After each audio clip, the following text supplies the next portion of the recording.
let's look at one of the many key men, Liam, in the Belgian 11, and that is Lukaku. He scored 23 goals in 20 matches under Martinez. Yeah, he's got some record for Martinez, and he scores all different types of goals.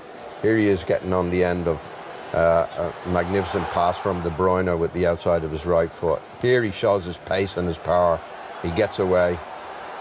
This is against Panama, so we know he's not up against much, but keeper spreads himself and he takes it very well, but chipping it over him. Here he goes again. This is very good. He makes a dummy run to go this side of the centre-back. Instead, he spins away and he finishes with that favourite left foot of his.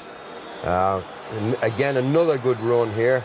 Slipped in by Mertens and chipped over the goalkeeper. So he's really confident. He's really on form. Physically, he's a force of nature, and you just wonder if the Japanese are going to be able to cope with someone like him tonight. Yeah, it's going to be the ones where one of the things we're going to see, just the difference in physical size with some of the Belgian players and the Japanese players.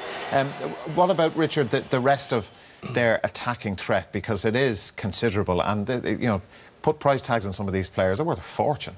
Yeah, they're outstanding, and they're great to watch as well. And Lukaku, I think, over the last couple of years has improved in terms of his movement, and now he's got these guys behind him who can find him anywhere, especially Hazard and Mertens. They link up so well.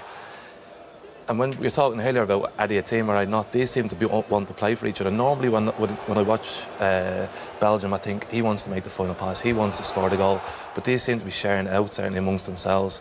And if you look at Mertens and Hazard on either wing, and De Bruyne backing them up, when De Bruyne gets into situations on the edge of the box, it's like the whole game slows down for him.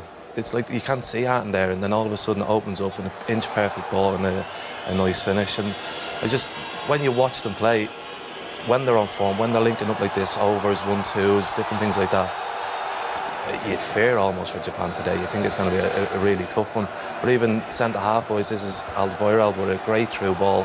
Hazard, nice composure, good touch and a great finish. And it took them the whole first half against Panama. They never scored at 0-0 at half-time, but they kept the patience, and they ended up, they got there, and then they've been free-flowing since then. They got 3 in the second half, they got, I think, 5 in their second game, and then obviously a full change for the last one. But yeah, if they're on form, and they could get a few goals today.